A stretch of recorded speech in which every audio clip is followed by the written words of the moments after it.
Okay, welcome to part 3. So now we're going to look at the effect of the country and the structures which probably led to a lot of NPAs in the past. And unless these are fixed, will probably lead to NPAs in the future. So, so this thing, if it is a Suzlon-like outcome, then Adani Green will become a big NPA, right, for the public sector banks. And the green energy goal for the country will not be met. So let's see whether there are any systemic flaws which increase the probability of this outcome. So the first systemic flaw, which we already talked about in brief, but I want to expand on it a little more, is this large promoter holding, okay, which then does not get diluted, right, as more financing is raised, right? So here you have the ability of this promoter to raise a lot of debt, right? Or in the case of like Kotak Bank, raise a lot of deposits, okay? So there aren't fresh equity issues which dilute the promoters or require them to put in more money. So you are sort of creating a lot of wealth where the promoter is not taking a lot of risk. So this is a really big systemic flaw, which I think the country needs to examine. Then this whole business of these group companies, because the group companies, there can be intercompany lending, they can buy each other's shares, you can have some SPVs, buy shares and all this kind of stuff. And then you have very thinly traded shares in the public market. So whoever buys them could end up getting hurt. But in the meanwhile, the shares can get rise quite a bit. So this is, in classic terms, called the pump and dump kind of model, which again is a systemic flaw that it could be allowed here. Now, maybe the Adani Group does not indulge in all this, but it looks a little suspicious, right? And systemically, again, a problem that people can do this. And if they end up following this kind of model, then, and your country allows it, then can you blame the promoters who may have started off with very noble intentions, but then being very smart business people, they've removed all the risk out of this game and they still want it to be big because if it becomes big, then they get even better outcomes. But if it fails, then they don't lose much. So this is the classic entrepreneurial model, saying heads I win big, tails I don't lose much, right? The other systemic flaws is that who are these rating agencies who are rating Adani Green? Now, like you see, I'm asking a lot of questions. I may be wrong, I'm not a rating agency, but isn't it the job of the rating agencies? And how can they say that Adani's balance sheet is super strong and it has an investment grade rating, which is superior even to the sovereign rating? So this seems extremely strange to me, and it really highlights systemic flaws in the rating agencies because they seem to have no liability if this whole thing goes south. Right? And how can we make sure that the rating agencies do a very good job of rating and suffer pain if their ratings are found wanting, right? The same thing is true of auditors, right? So you have companies like Wirecard recently in Germany, creating a massive fraud, and the auditors saying that they could not detect it. And it seems, I'm not too sure, but it seems that they don't have much liability here. Now that seems really strange to me because, if you can't detect some stuff like this, then why are you an auditor, right? So I don't really understand this. So I used to work in Citibank in the custodial services division, where we used to keep huge amounts of securities in custody for a relatively low fee. But because institutional investors were investing in countries like Thailand, India, etc., before securities were dematerialized, and they wanted these securities to be kept not with their broker, but with a bank in custody. So we used to offer that service. But I still remember that, the Citibank had to create an insurance where they offered a blanket indemnity bond of, I think it was like $200 billion, or very, very large amount, saying that if there is a loss of your securities, then our insurance will cover it. And the insurance, so Citibank paid a fairly hefty premium for this, but they had this coverage, and then they made up all this kind of thing through the custodial fees that they got. So it worked out okay, but the risks were kind of covered. Now, why the insurance company was able to offer it was that they studied Citibank systems and how they were controlling the risk of loss and theft and all that kind of stuff, and the vaults.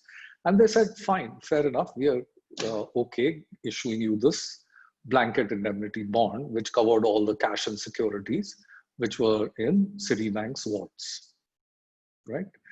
So how now, if there was a theft, then the insurance companies would have to pay up. And I think there had been some cases where the insurance companies had paid up when there were thefts in the vault, right? So now how can rating agencies rate something? And if they fool investors or they fool people, why aren't they liable?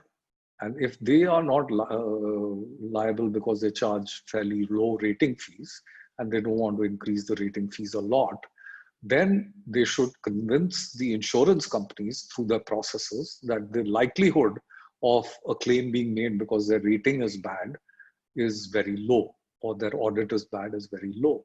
Otherwise, what is the point of these rating and audit agencies, right? So now, so this is another systemic flaw. Then this whole business of public money.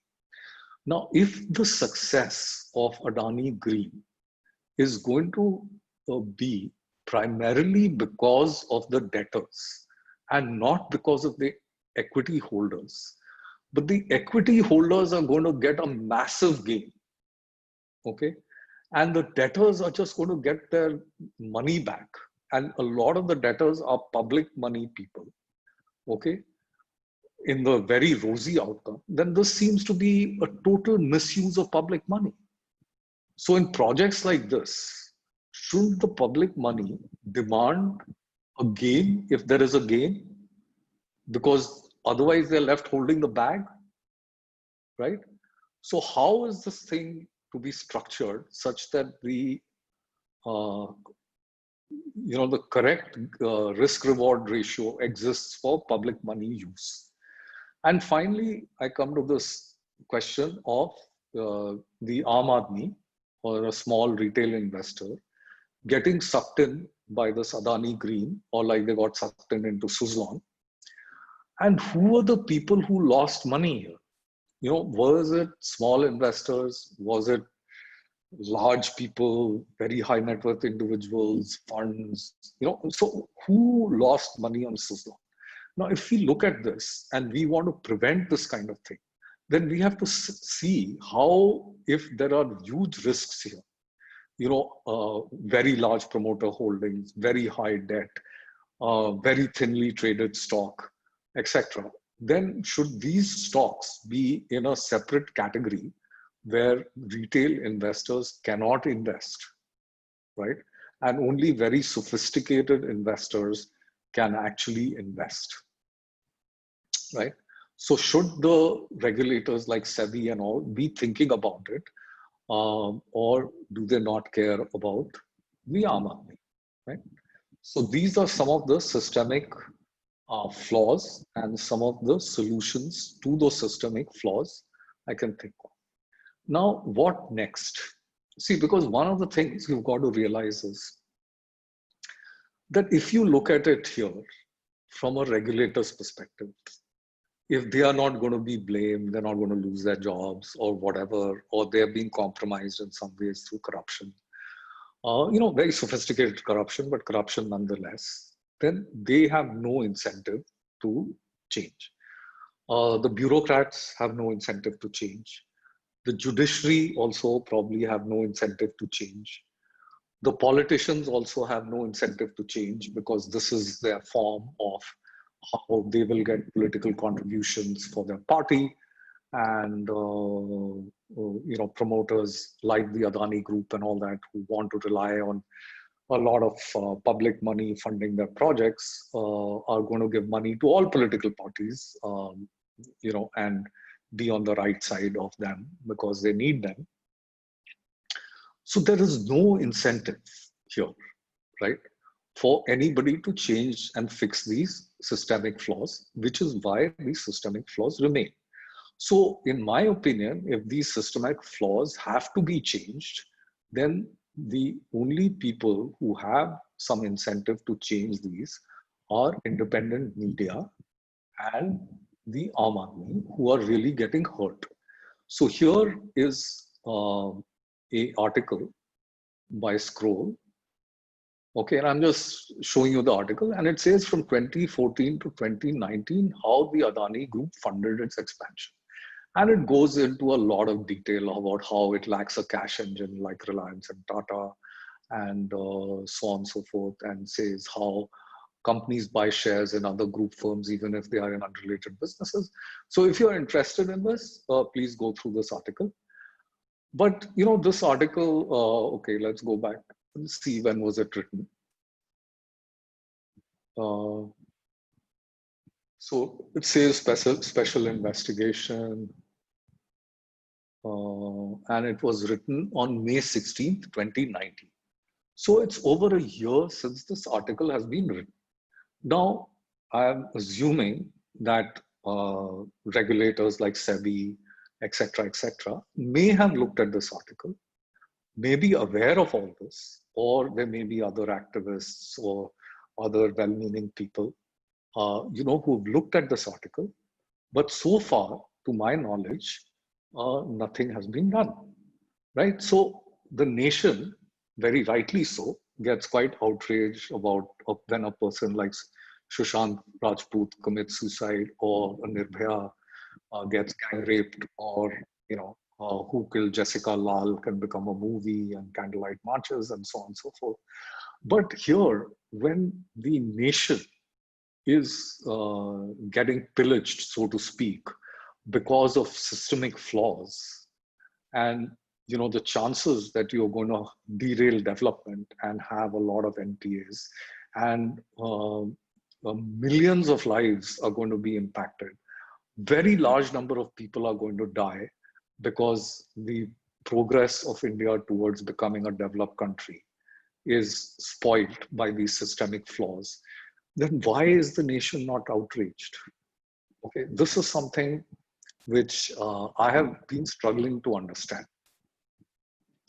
Now, here is what Prime Minister Modi said as a very inspiring statement. And I'm not trying to blame Prime Minister Modi or the BJP government or whatever.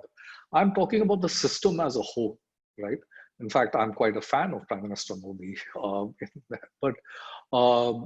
So India will increase share of non-fossil fuel, will increase renewable energy capacity to beyond 175 gigawatts by 2022, and then take it to 400 gigawatts.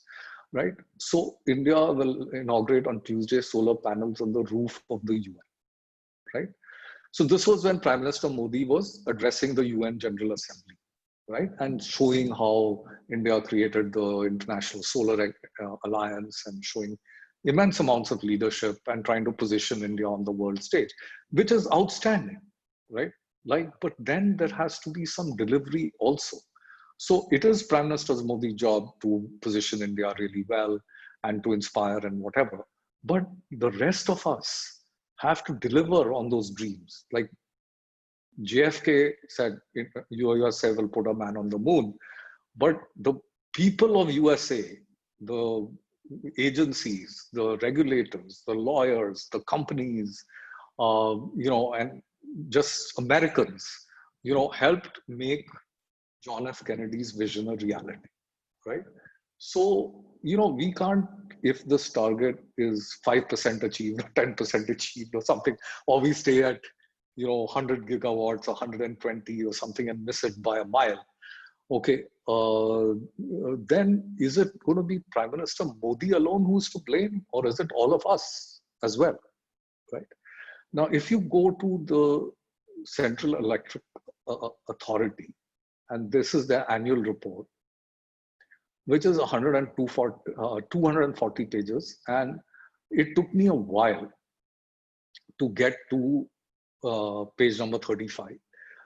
Before that, it was all about how they were meeting their SC/ST targets, the Hindi and all this kind of stuff, and the organization structure and all that kind of thing. But I was wanting to know that how is India doing on its renewable targets? And to be fair, the Central Electronic Authority's website has daily reports and all that. So if you dig deep enough and all that, you can get a lot of really good information. But it is not presented in a really good way, right? So anyway, after digging through this, I came to this saying that the installed capacity of renewable energy of March 2019 is about 78 gigawatts, and forget this 0.88. Let's stick with 78 gigawatts as the renewable energy. So, what is it in March 2020, right? How has it moved to say maybe 100, or is it at 85 or whatever? What is the installed capacity now? And in December 2022, will it be 175 gigawatts? Or do we know right now that we're going to have a significant shortfall and this target is not going to be achieved? And to cut that shortfall, what steps are we taking right now so that even if there's a shortfall, it will be less, right? Because if you looked at that 8 gigawatts, if you looked at the previous parts, which was one, recently, that was going to take 60 months to become installed capacity, right? So if one goes by that, then there should be very many projects which have already been awarded, which are going to get operational by December 2022, if that 175 gigawatts is going to be real. Okay, so now this brings us to one of the fundamental questions as to saying that if this target is not achieved, who is the single person who's going to be accountable for this target not being achieved? And that is not so important because, if the target is not achieved and someone is accountable and you hang him or whatever you do, you send him to Siachen Glacier to study climate change or whatever you do, that's not the important thing, right? The important thing is more that how will this empowered person actually try and achieve the target or come close to achieving the target, right? That is the most central question because we don't want to punish someone or whatever, right? So without an empowered person, like the Central Electricity Authority chairman, okay, is that person really empowered? If a state is stopping acquisition of land, or somebody else is coming in, or there is something else happening, can this person create a lot of noise? Will the media listen to him? Will people stand up and support him? Will he get support from the bureaucracy, the judiciary, the regulators, the politicians, and from everybody else? Because without that, how will this empowered person actually deliver?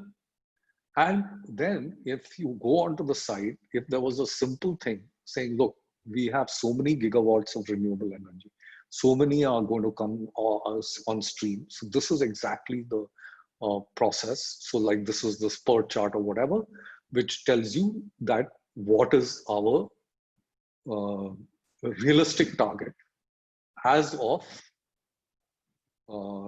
say July 2020 for December 22 in terms of the renewable energy gigawatts. Is it 175? Is it 1 130? Is it 120?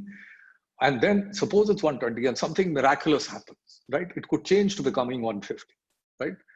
Or suppose it was 160 and something bad happens. It could become 140, right? But aren't we supposed to, with right to information and all this, not have to file RTIs and all that, but it should be available to us in today's day and age on the click of a button. And then we should all see what we can do together to actually make India achieve its renewable energy target and things like that. Because there could be friends of India all over India, diaspora, a lot of people who are looking for investment in India and want India to become a better investment destination. So they can kind of say, okay, we will come, we will put the billions that are required, but you have to do X, Y, Z, right? So if we had empowered people and measurable time-bound real outcomes for missions of national importance, like renewable energy, but many other things like ending poverty, malnutrition, growing agricultural income, etc., etc., then we have more hope, and these could be some of the learnings for the country. Now, again, coming back to why is this important? Because your money, whether you put it in Adani Green or other kind of things, or the stock market, if India develops, then you will do very well, right? If India doesn't develop, then your money is at risk. That is your specific money which you're investing. Then your public money, which you're paying for your taxes, we've already discussed that. And again, those taxes that you pay are going to result in very bad outcomes unless, in my opinion, we have empowered people and metros. And we fix the system so that we get good economic growth and we truly end corruption, right? Or end opportunities for corruption. Because if we dive deep down, a lot of the corruption is fueled by projects such as Adani Green, renewable energy, etc., etc. At least there is a huge opportunity there. There are things like under invoicing, over invoicing, and so many other things. But in today's day and age, there are also very great solutions, especially with technology. For instance, suppose you were to only issue debt money directly to the suppliers against delivery of goods and things like that.